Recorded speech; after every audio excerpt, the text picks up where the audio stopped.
Good afternoon, YTPC. We're back at Emerson Southern Forged. And I want to talk about a couple things today. It'll be a fairly short video, but I wanted to answer some questions that folks had and give you some updates on some things. So if you got to watch the Pipe and Tamper podcast, made a blend for them called Meteora. And it's a Balkan blend. It's a couple of types of Orientals, a little bit of Red Virginia, just a fantastic tin note on it, a smooth, easy, as all most Balkans are. Most Balkans are very easy and smooth to smoke. So I was just so thankful that Mike and Jay um, trusted me to make this blend for them. Pipe and Tamper. One of the highest compliments that I can get is to have someone ask me to make a blend for them. You trust me enough to make a blend, and I appreciate that. Thank you very much. There's only 12 of them left at this point, so if you're looking to get one, best hurry. They're going fast. Sold 28 of them between Monday morning and yesterday afternoon, so they're going quickly. Fantastic blend. Cannot say thank you enough to Mike and Jay. Just what a wonderful experience. We even did an Instagram live. And some of the people that saw the Instagram live had some questions that they wanted to ask. And one of the questions I got is, what do I do to the tobacco when I get it? And what do I do to it before I put it in a blend? And the answer is as little as possible. I like tobacco for the taste of tobacco. I don't. If I buy a blender from C&D through Smoking Pipes or from Pipes and Cigars from Sutliff or Peter Stockby's or wherever else they get it, and they've cased it before they've sent it out, there's not much I can do with that. When it comes to whole leaf, typically I have to rehydrate it because it's bone dry. In fact, I just got in a bag of Samson yesterday, and leaves are in good shape. I'm very happy with how this bag came, but it's bone dry, so you have to rehydrate it. I have rehydrated it before I've shredded it. It makes it a little bit more challenging, so I typically will rehydrate it after. I'll steam it a little bit to put the moisture back in it, and then I'll let it sit, let it age a little bit before I start putting it in blends.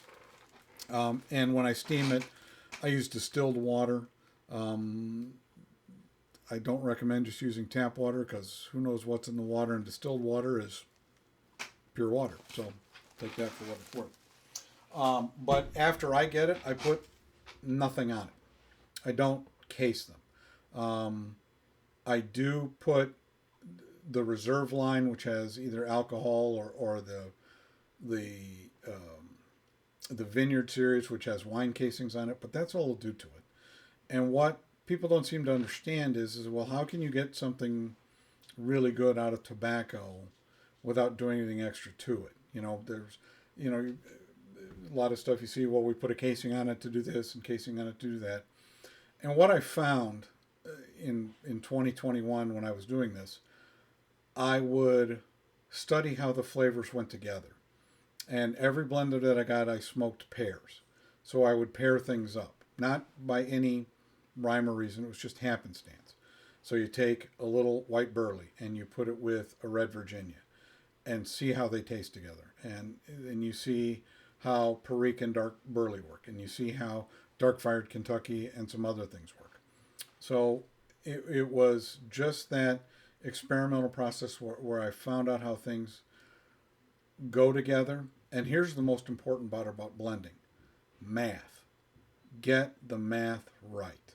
When you have a strong blender, cigar leaf, dark fired Kentucky, Latakia, Perique, if you get the math wrong, it will overpower everything else in the blend.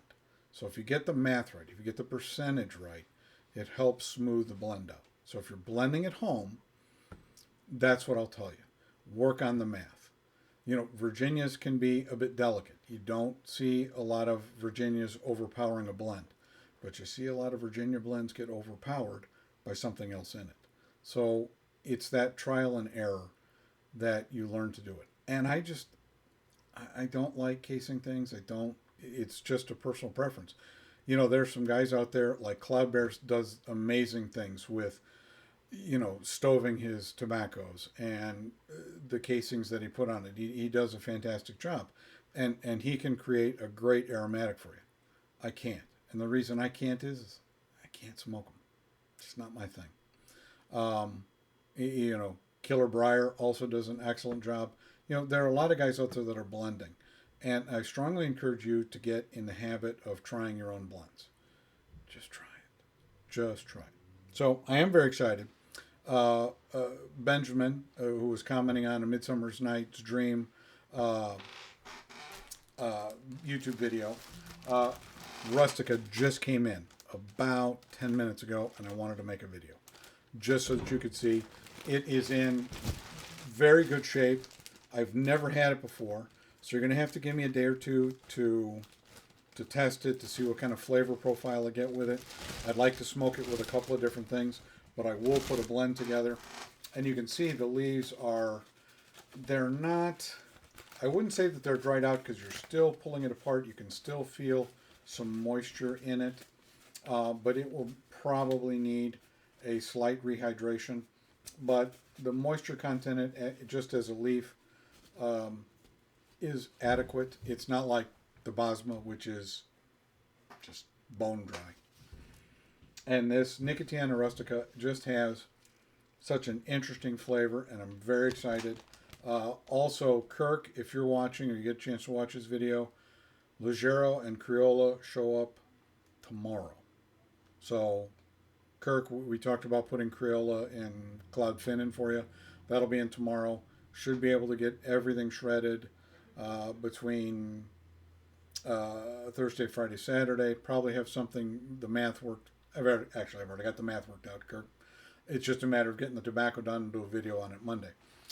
Kane, you and I talked earlier. Yep, I got the math that I want. Yours is going to get the Ligero because it's a new cigar leaf.